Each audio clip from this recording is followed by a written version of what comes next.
आप कई बार पधारे हो। महाराज ने कहा कहो नागरिक कहो, आज मैं सुनने के लिए तो बैठा हूं।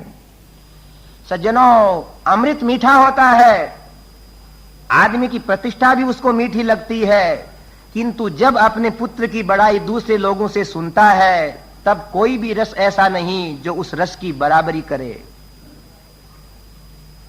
महाराज कहते सुनाओ तुम। उन्होंने कहा महाराज आप जब हमारे यहां आते हो तो हमारे 100 आदमी आपकी सेवा में और लग जाते हैं, किंतु ये राम जब आते हैं तो इनके स्वागत के लिए हम कहते हैं तो बंद कर देते हैं स्वागत को और अपने हाथ से लोगों को मिठाई परोसने लगते हैं, जैसे उनके घर में काम है।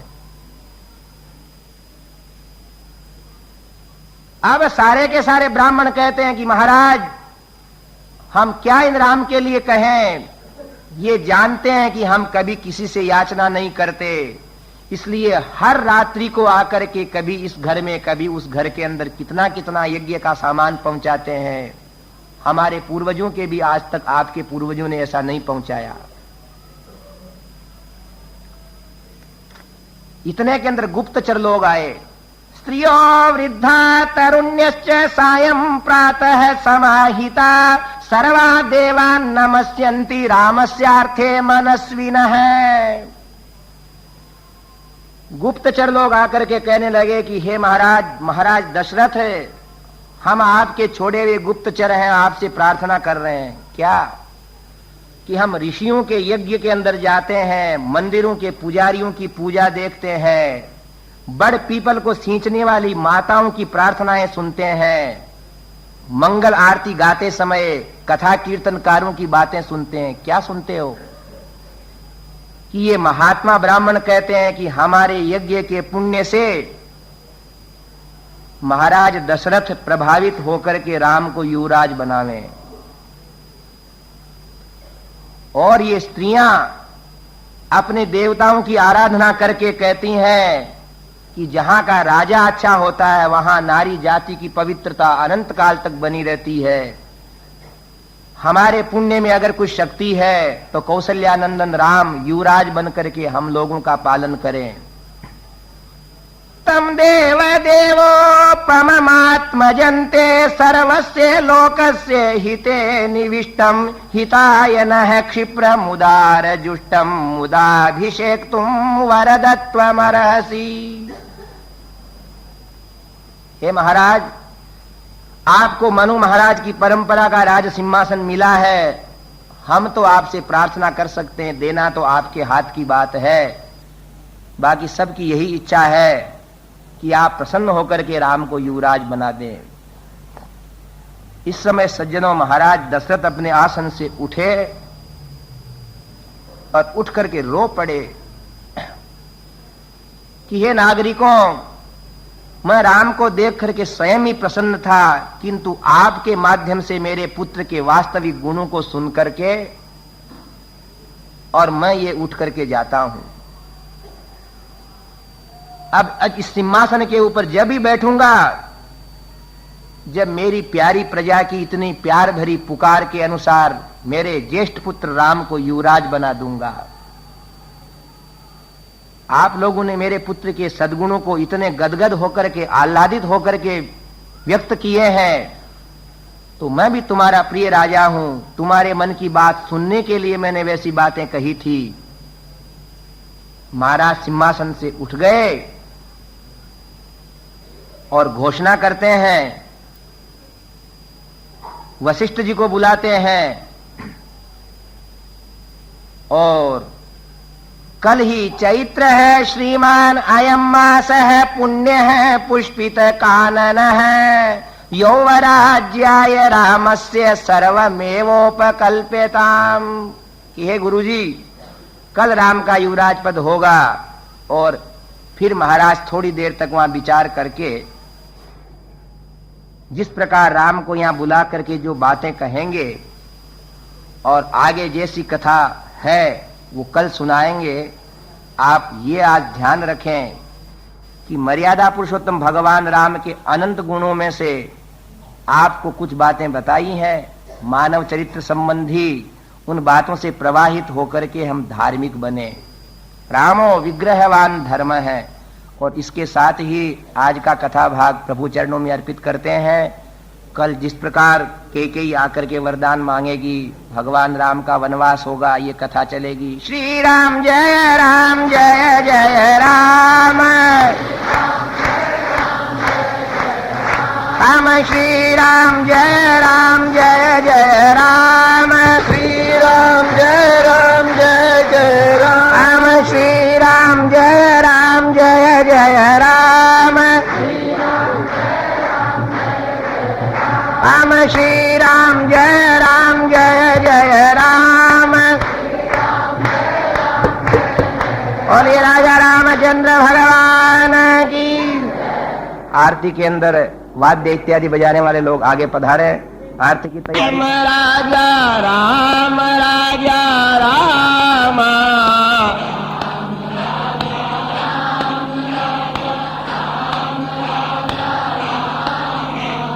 राम सीता राम सीता राम सीता राम, राम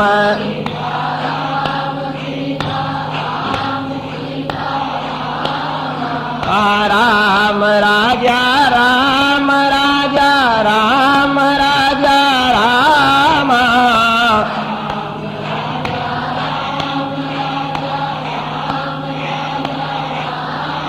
राम सीता राम सीता राम सीता राम, राम सीता राम सीता राम सीता राम,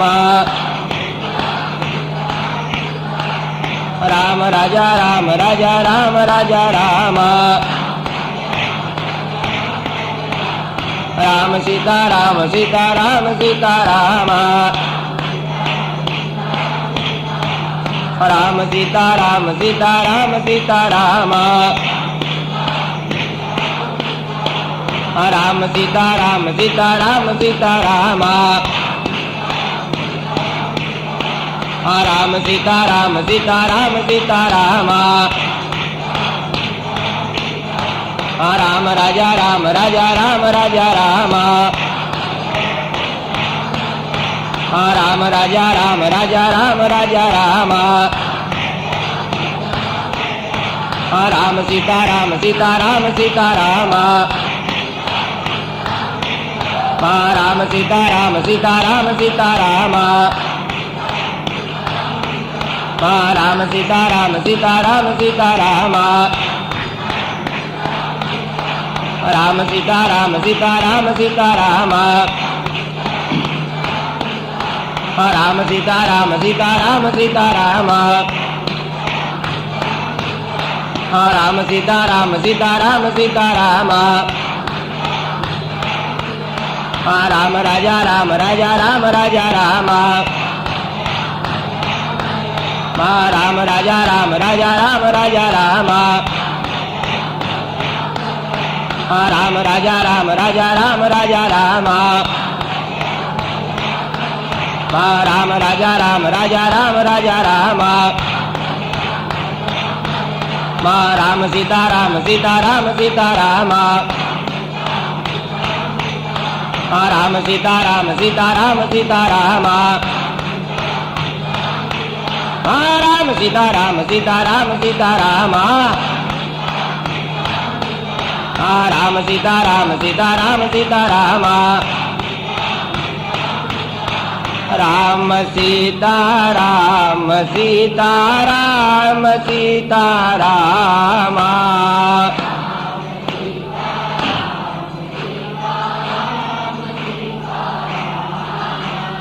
राम राजा राम राजा राम राजा राम,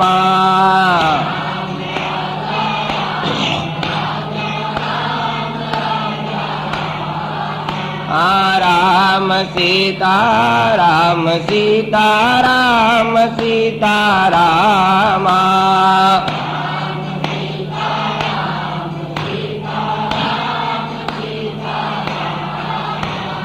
राम राजा राम राजा राम राजा राम,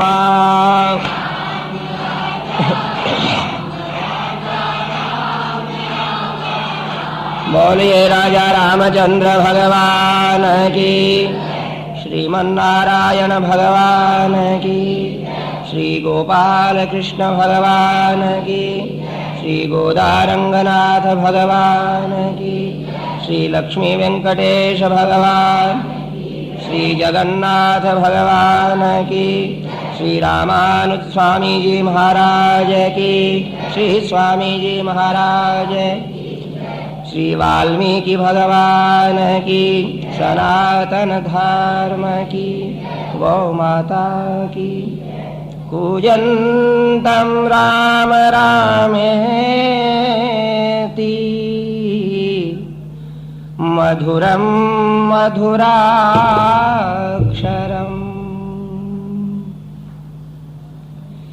आरुह्य कविता शाखाम् वन्दे वाल्मीकि कोकिलम्।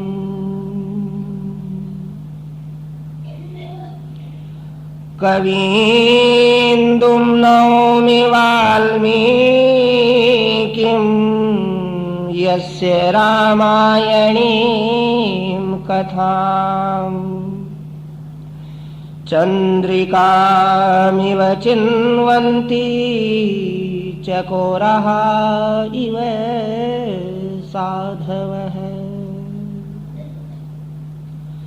बोले दया निधान भगवान की, सद्गुरुदेव भगवान की, अखिल कोटि ब्रह्मांड नायक करुणा वरुणालय सच्चिदानंद स्वरूप सर्वांतर्यामिन श्री राघवेंद्र महाप्रभो, समुपस्थित सम्माननीय संत जनों, वंदनीय विद्वज्जनों, भगवत गुणानुरागी भागवत जनों, माताओं, बहनों, भाइयों, बालकों, कुश और लव के द्वारा अत्यंत प्रेम से गाई हुई श्री रामायण को सुन रहे हो। भगवान की सभा में गा रहे हैं। रामायण पाठ के पहले हम लोग बोलते हैं कूजन्तं राम रामेति मधुरं मधुराक्षरम्। कवि अत्यंत प्रसन्न होकर के रामायण को लिख रहे हैं। क्यों? कि जिनको वो अपने हृदय में याद करके प्रस्तुत कर रहे हैं, उन राम के अतिरिक्त कोई मधुर नहीं। मधुर उनका स्वभाव, मधुर उनका नाम, मधुर उनका जीवन चरित्र, मधुर उपदेश। कल आप सुनकर गए थे हो कि हम किस राम का नाम लेते हैं, जो सर्वेश्वर होने के बाद कैसे गुण उनने अपने जीवन में धारण करके उपदेश दिया है। सज्जनों, कभी कभी कुछ अवसर आता है कि हम लोग अपने जीवन को राम के दर्पण में देखते हैं। बोलिए रामचंद्र भगवान है, जिनका नाम हमारे जीवन में भी सहारा है और मृत्यु के बाद भी हमारा सहारा है। जिन राम के लिए हम लोगों को उपदेश देते हैं, तारी उम्र बीती जाय राम ने और भजल भाया और भजल। तारी उम्र बीती जाय राम ने और भजल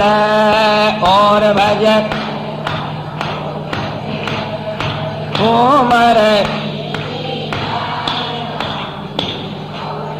उन भगवान राम के लिए क्या कहते हैं कि भजले। उन राम में कितने गुण हैं कि हमें उपदेश मिलता है कि हमें ऐसा करना चाहिए। महाराज दशरथ इस दिन को कभी नहीं भूलेंगे हो किस दिन को?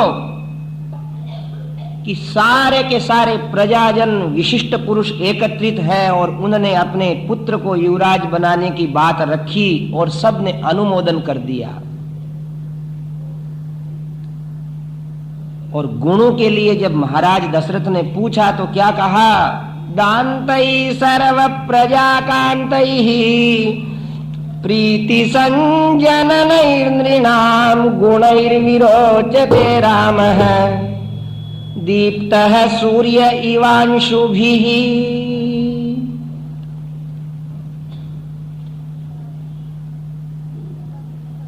देखो कैसी उपमा दी है कवि ने कि जैसे भगवान सूर्य के अंदर अनंत किरणें हैं। सूर्य की किरणों को कोई संख्या में गिन सकता है क्या? माताएं शांति से कथा सुने। श्री राम जय जय राम।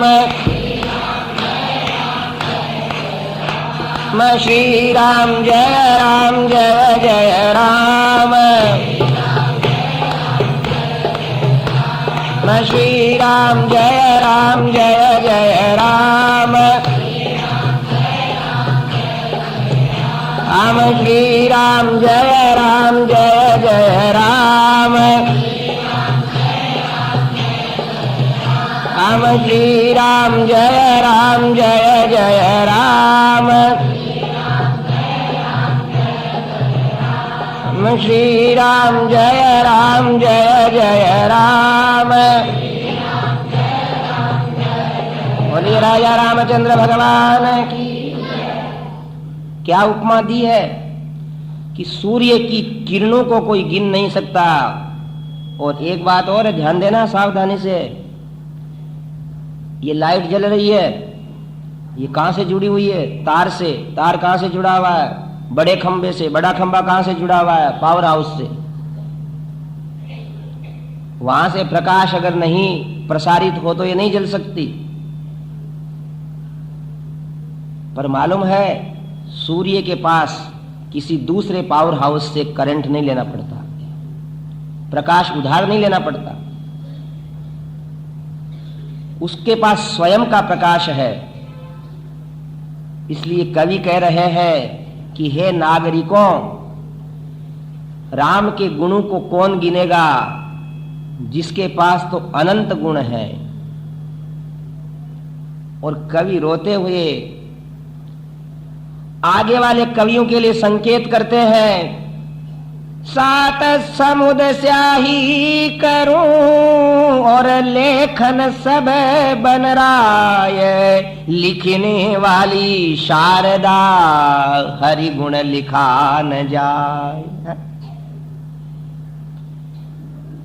वाल्मीकि मुनि लिखते लिखते ये कह देते हैं कि हे रघुनंदन, जैसे सूर्य के पास अनंत किरणें हैं वैसे आपके पास अनंत गुण हैं। मैंने भी मेरी वाणी को आपके गुणों को लिख करके पवित्र किया है। हे दया निधान,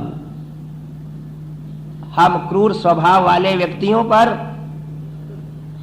पथ पथ के ऊपर धर्म का परित्याग करने वाले हम पामर जीवों पर तुम्हारी करुणा की दृष्टि की वृष्टि हो जाए तो हम भी संसार में निर्मल जीवन जी करके आपको प्राप्त हो जाए।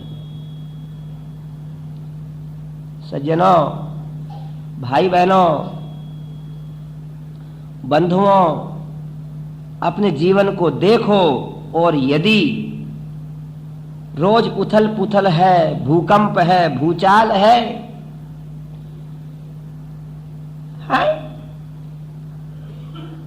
क्या क्या है? किसी व्यक्ति ने कहा कि मेरी पत्नी का नाम सुमुखी है, तो किसी ने कहा मेरी पत्नी का नाम चंद्रमुखी है।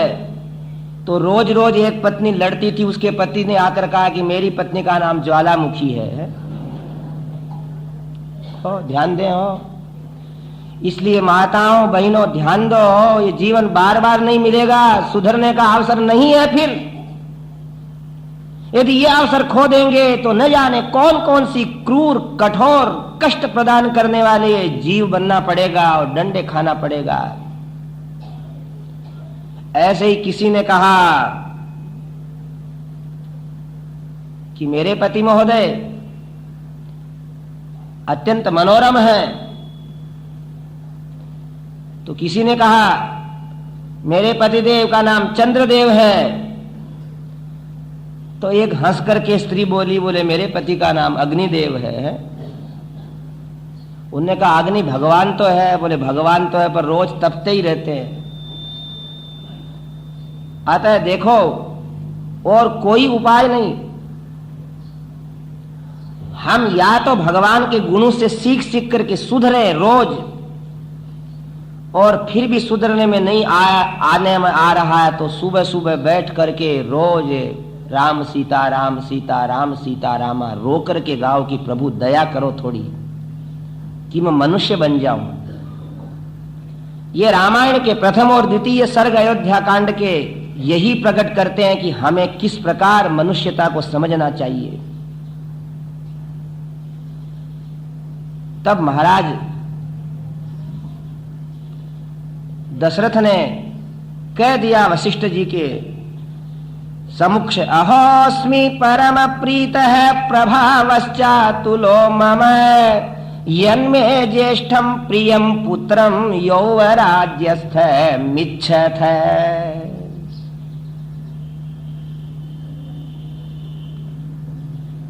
देखो वेदों में लिखा है, उपनिषदों में, यान्य नवद्यानि कर्माणि तानि त्वयोपास्यानि नो इतराणि। क्या है कि जिन कार्यों की निंदा नहीं है वो काम करना चाहिए, वो ही सब कुछ धर्म है।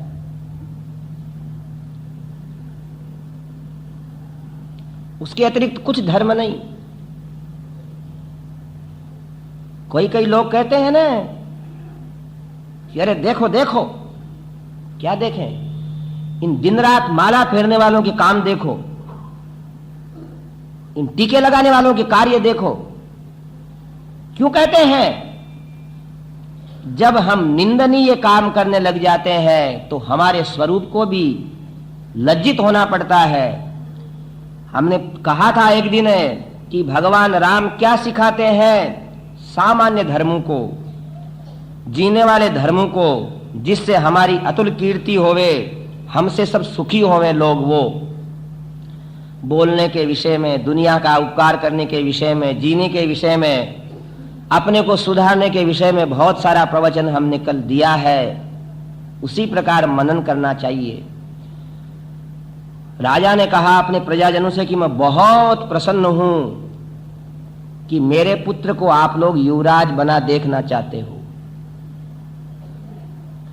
चैत्र है श्रीमान अयम मास है, पुण्य है पुष्पित कानन है, यौवराज्याय रामस्य सर्वमेवोपकल्प्यताम्। मेरे पुत्र को राजा बनाने के लिए कल शुभ मुहूर्त में सारी तैयारी करो।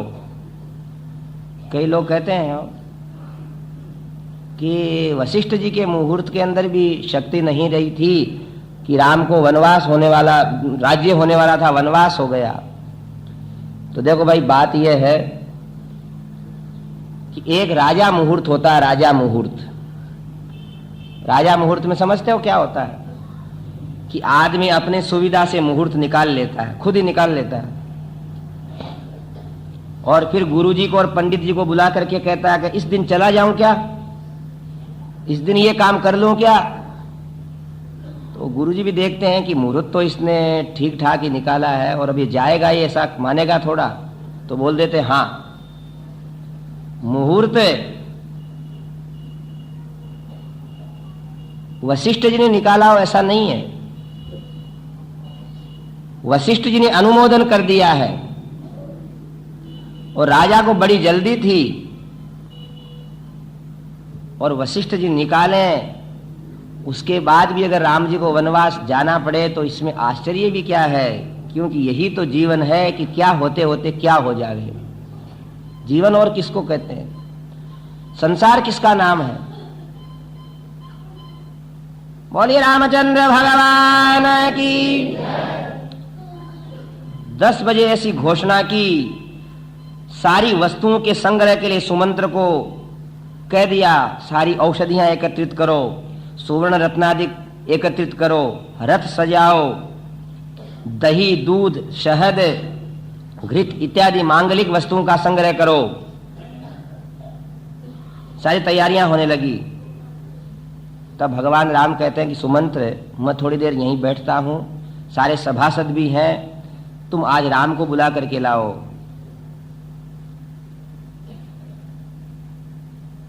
सुमंत्र गया। कौशल्या जी पूजा घर में बैठी थी। देखो, कौशल्या जी का बहुत वर्णन आएगा समय समय पर मुख्य बात यह है कौशल्या जी के जीवन में कि जब जब महर्षि उनको बताते हैं, पूजा घर में ही बताते हैं और कहीं नहीं बताते। देवी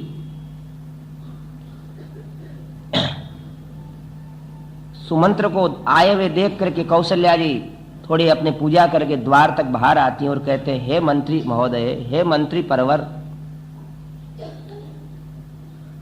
क्या बात है? सुमंत्र ने चाहा कि सभा के अंदर जो कुछ है वो सब कह दूं, पर कहा नहीं। बोल, देवी, अभी तो मेरे को इतनी आज्ञा है कि महाराज ने राम को बहुत याद किया है, बुलाया है।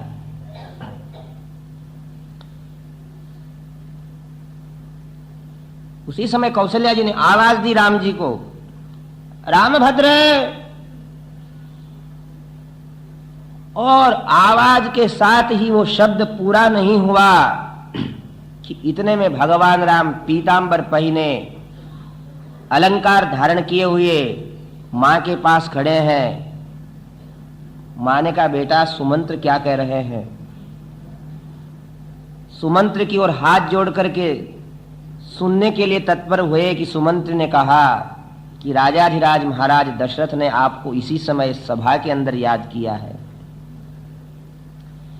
स प्राञ्जलिरभिप्रेत्य प्रणतः पितुरन्तिके, नाम स्वं श्रावयन् रामो ववन्दे चरणौ पितुः।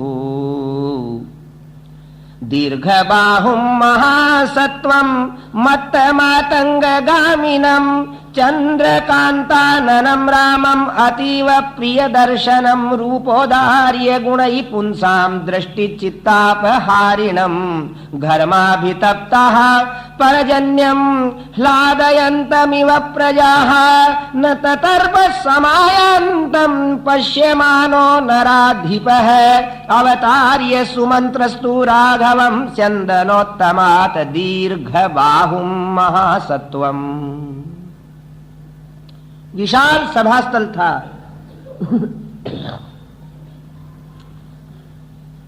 सुमंत्र का रथ रुका और जब सीढ़ी चढ़ करके भगवान राम ऊपर सभागृह के बाहर के उस सुंदर इंद्रलोक के मणिमय आंगन को तिरस्कृत करने वाले आंगन में से धीरे धीरे चल रहे थे, तो कवि वाल्मीकि लिखते हैं, आकाश में उठे हुए बादलों को देख करके जैसे कृषक अपने नेत्रों को जमीन पर नहीं रखता, उसी बादलों को देखता रहता है। सारी सभा ने जगत के प्रिय करने वाले राम जी की ओर अपने नेत्र कर लिए। बोलिए रामचंद्र भगवान। घर्माभितप्ताः परजन्यं ह्लादयन्तमिव प्रजाः। प्यासा व्यक्ति पानी की तरफ दौड़ता है, प्याऊ की तरफ जिसकी नेत्र हो जाते हैं। मरुधर के अंदर चलता हुआ व्यक्ति राही पथिक जैसे वृक्ष को ढूंढता है, ऐसे सारी प्रजा के लोग राम को ऐसे देखने लगे जैसे उनके जीवन के प्रिय धन है। देखते रह गए और भगवान राम भी कहते हैं कि मेरा जीवन सफल हो गया कि मेरी प्रजा मुझे चाह रही है। ढूंढो अपने को मन में कि कोई हमें क्यों नहीं चाह रहा है। और नहीं चाह रहा है तो उन चीजों को निकाल दो जीवन से जिनसे लोग हमें देखना नहीं चाहते। जिन गुणों से सारे संसार के लोग, भाई बंधु, माता पिता, अपने परिवारजन, पड़ोसी जन, नगर के, प्रांत के और समग्र देश के लोग हमारे लिए पलक पावड़े बिछाए रखे, वैसा बनना जीवन है। जब प्रवेश करते हैं द्वार में, इतने में तो लोगों के गले भर आए और नेत्रों से आंसू बरस पड़े। अपने ऐसे प्रिय नागरिकों को भगवान राम प्रांजलि ही स प्रांजलिरभिप्रेत्य प्रणत है पितुरंती के, सबको हाथ जोड़ते हुए कहते हैं कि वैसे राम के समुपस्थित होने से उत्पन्न होने वाले सुख को कोई वर्णन नहीं कर सकता। आज हम यहाँ इस मर्त्य लोक के कलयुग के पामर प्राणी इतने प्रसन्न हो रहे हैं, तो सोचो उस दिन कितनी प्रसन्नता हुई होगी, क्या हुआ होगा। राज प्रासाद के नीचे बैठी हुई उस सभा के नीचे राजमार्ग के लोग कहने लगे कि आज ये आंगन इस समय धोया क्यों जा रहा है। किसी ने कहा कि धोया नहीं जा रहा है, राम प्रेम के अंदर रोने वाली जनता के आंसू का नाला चल गया है। कुछ देर तक कोई नहीं बोल सके। भगवान राम ने अपने पिता को प्रणाम किया, अपना नाम बोला। लक्ष्मण साथ में थे। तम दृष्ट्वा प्रणतम पार्श्वे कृतांजलि पुटम नृपः ग्रह्यांजलौ समाकृष्य सस्वजे प्रियमात्मजं तम दृष्ट्वा प्रणतम पार्श्वे। अपने पास में आए हुए राम को दोनों भुजाओं में भर करके भगवान श्री राम को महाराज दशरथ अपने हृदय के लगा लेते हैं और कहा कि पुत्र यहां बैठो। भगवान राम सभासदों को प्रणाम करके, देखो सज्जनों, आप लोगों में अभी ज्यादा युवक लोग नहीं बैठे हैं, फिर भी जीवनचर्या राम जी से सीखना चाहिए। अगर पिता के पास जावें, मां के पास जावें, तो कुछ शालीन होकर के जाओ। कालिदास कवि ने लिखा है कि युवा युगव्या यत बाहुरंसलः कपाट वक्षः परिनद्ध कंधरः वपु प्रकर्षाद अजयद रघु गुरुम तथापि नीचैर विनयाद दृश्यते। एक 55 वर्ष के पिता बैठे हैं और एक 20 वर्ष का युवक है, तो दोनों में अंतर रहेगा। क्या शारीरिक अंतर रहेगा। युवा युगव्यायत बाहुरंसल है, उसके शरीर में से दीप्ति निकल रही है। पुत्र के भुजाएं पुष्ट हैं, कंधे मोटे हैं, छाती किवाड़ों के समान चौड़ी है। पर पिता के सामने आते से ही थोड़े झुक करके, नीचे होकर के मर्यादा से जा रहा है व्यक्ति, तो पिता भी प्रसन्न हो जाता है। और पिता बैठा है और वो अकड़ करके बूंटों को खट खट खट खट बजाता हुआ सीधा चला गया, झुका भी नहीं, तो पिता की आत्मा कुछ आशीर्वाद नहीं देने वाली। कुछ संकोच में, कुछ लज्जा में, कुछ मर्यादा में, कुछ प्रेम में पिता के सामने पुत्र थोड़ा सा नम्र हो जाता है, सच्ची बरबस पिता की दुआएं मिल जाती हैं। अब तो भगवान राम पिता के सिर में अपना, पिता की छाती में अपना सिर रख करके मंद मंद प्रेम के आंसू बहाते हैं। उस समय उनको आसन पे बैठा के महाराज दशरथ कहते हैं कि बेटा राम, मेरी सबसे बड़ी पत्नी का तू सबसे बड़ा पुत्र है।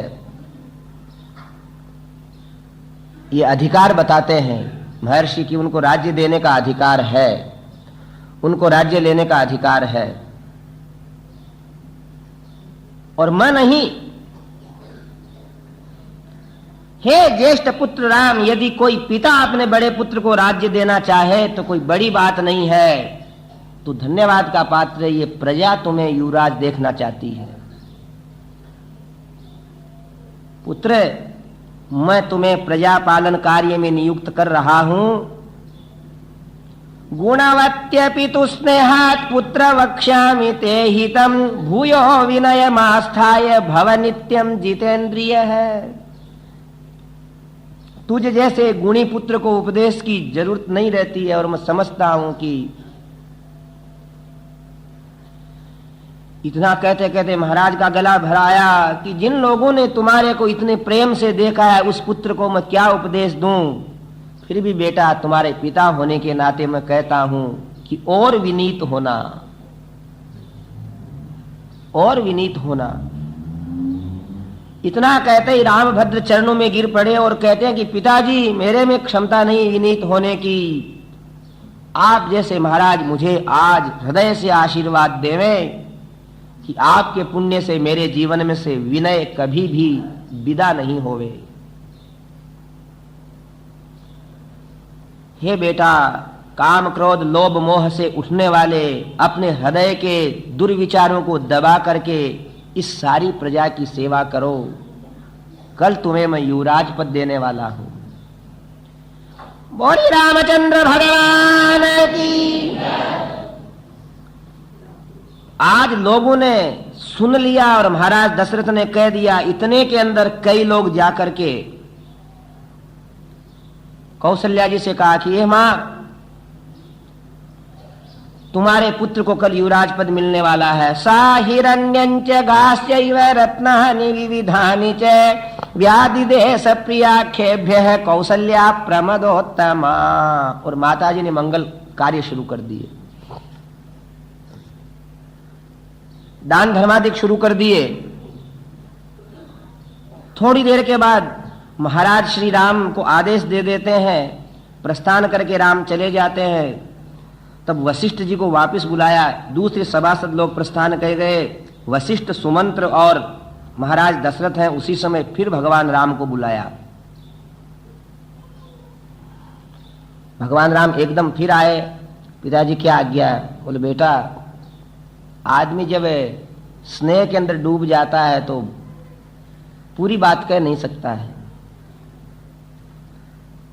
आज तुम्हें जो कार्य करना है वो सुन लो। क्या कार्य करना है? कि पुत्र, आज तुम और सीता अभी सायंकाल स्नान करके भगवान नारायण की पूजा करके एक दरभा का आसन बिछाना मंदिर में, अपने घर के ठाकुरबाड़ी में। घर में पूजा अगर होना चाहिए हो भाई, पूजा अगर होने से न जाने कितने कितने हमारे रोज के शुभ काम हो जाएंगे।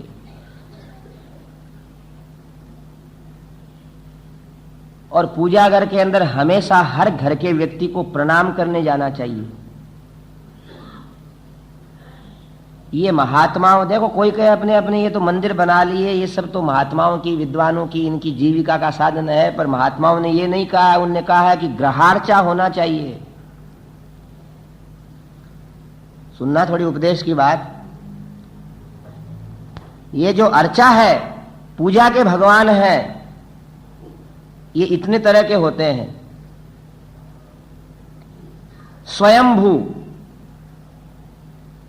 जो अपने आप व्यक्त होते हैं, जैसे वेंकटेश जी। बोलिए लक्ष्मी वेंकटेश भगवान की। अपने आप प्रकट हुए हैं।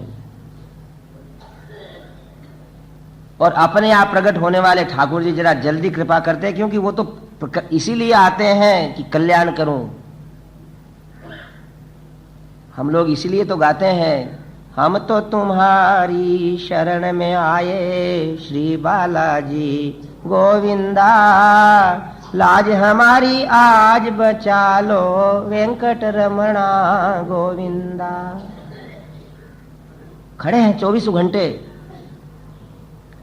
एक होते हैं संस्थापित, प्रतिष्ठा किए हुए, हम लोग बनाते हैं मंदिर। वो एक होते हैं सिद्ध संस्थापित, जिसमें कोई भगवान का परम प्रिय भक्त दिन रात 24 घंटे भगवान के भजन में अलमस्त रहने वाला, जिसको न दुनिया की कोई चीज आकृष्ट नहीं कर सकती। नित्य प्रभु प्रेम में जो पागल रहता है।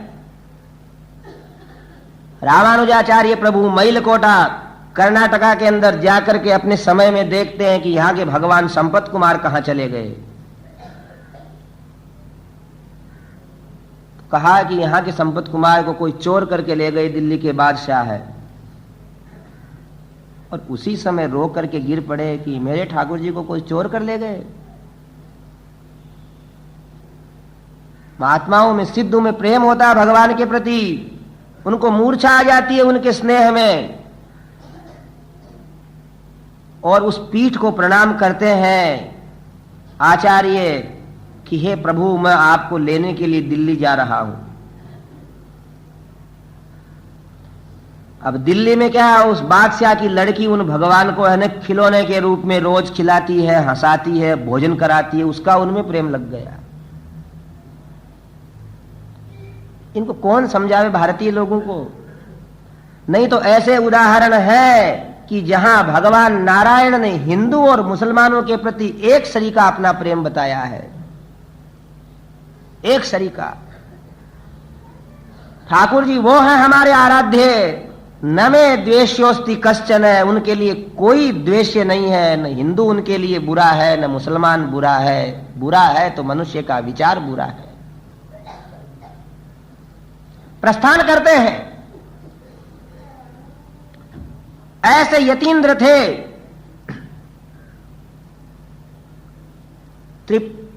ऊर्ध्वपुंड्र ललाट के ऊपर शोभा दे रहा है, 11वां वस्त्र पहने हैं, मुख से निरंतर भगवान का स्मरण हो रहा है। बोलिए रामानुज स्वामी जी महाराज की। कभी किसी का अमंगल नहीं सोचते थे, और जो व्यक्ति देखो किसी का बुरा नहीं soचता है, उसके सामने कोई व्यक्ति हाथ में तलवार लेकर के भी आवे तो उसको तलवार हटानी पड़ती है। भगवान बुद्ध ने अंगुलीमाल नामक उस डाकू को इसलिए सज्जन बना दिया कि बुद्ध के जीवन में किसी का बुरा सोचने की इच्छा ही नहीं थी। बादशाह से किसी ने कहा कि एक सन्यासी आए हैं, आपसे मिलना चाहते हैं।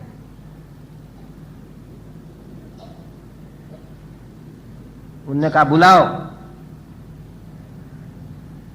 रामानुज स्वामी जी ज्यों ज्यों समीप जाने लगे, ज्यों ज्यों समीप जाने लगे, त्यों तो बादशाह को मालूम पड़ा कि किसी परमात्मा से प्रेम करने वाले सच्चे फकीर से मिल रहा हूं मैं। साधु सज्जनों सबको सरल कर देते हैं। अभी हमारे महाराज श्री ने डीडवाना के अंदर पूरे नगर को भोजन कराया, तो अभिनंदन के अंदर बहुत सारे मुसलमान नर नारी बैठे थे। तो उनने क्या कहा स्वामी जी ने कि जब मैं इनके मोहल्ले में से निकलता हूं और ये कहती हैं बाबा जी राम राम, तो हे हिंदुओं, तुम्हें जिस आत्मा से आशीर्वाद देता हूं उसी से इनको देता हूं। जब ये मेरे जीवन में आए हैं, नहीं कोई किसी के नहीं आता। साधु महात्मा ही हैं जिनके निर्मल प्रेम से ये सांसारिक लोग आज भी सुख प्राप्त करते हैं।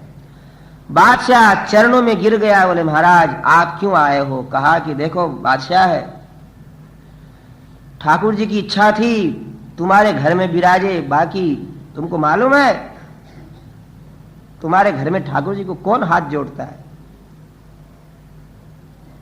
उन्होंने कहा महाराज मेरी बेटी उनसे रोज प्रेम करती है। बोले तुम्हारी एक कन्या प्रेम करती है, और मैं जहां बैठाऊंगा उनसे करोड़ों आदमी रोज प्रेम करेंगे। इसलिए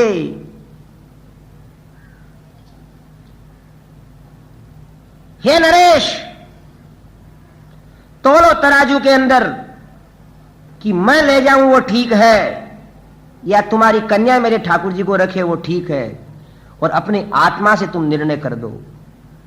ये राजनेता लोग समझाना कहां चाहते हैं? नहीं तो समझाया जा सकता है कि कहां क्या होना चाहिए। इधर वो बादशाह की लड़की रोने लग गई और कहा कि पिताजी भले ही मैं एकली प्रेम करती हूं, किंतु मैं मेरे इन परम पूजनीय स्वरूप को मैं देऊंगी नहीं। तो बादशाह ने कह दिया कि हे रामानुजाचार्य, अगर आप में भगवान का प्रेम है तो मेरी कन्या के गोद से अपने ठाकुर जी को बुला लो। नेत्र बंद किए और कहा, हे प्रभु, यदि मैं सच्चा आपका भक्त हूं और आप मैल कोठा में करोड़ों भक्तों का उद्धार करना चाहते हो तो मेरे पास आ जाओ। बोलिए श्रीमन नारायण भगवान की। मूर्ति उस कन्यका के गोद से उठी, उसने उनके पांव पकड़े, हाथ पकड़े, रोने लग गई वो उसकी बेटी। किंतु भगवान ने कहा कि देवी तेरे पास बहुत रह लिया, मेरा परम भक्त आ गया। उसी समय रामानुज स्वामी के गोद में आ गई। बोल रामानुजाचार्य भगवान की। और रामानुज स्वामी जी वहां से गाजे बाजे के साथ लेकर के मैलकोटा में स्थापित कर देते हैं और मुसलमान की कन्या भी आकर के पीछे पीछे भगवान के वियोग में प्राण त्याग देती है। तो रामानुज स्वामी जी उस मुसलमान की कन्या की एक मूर्ति बना करके भगवान के पास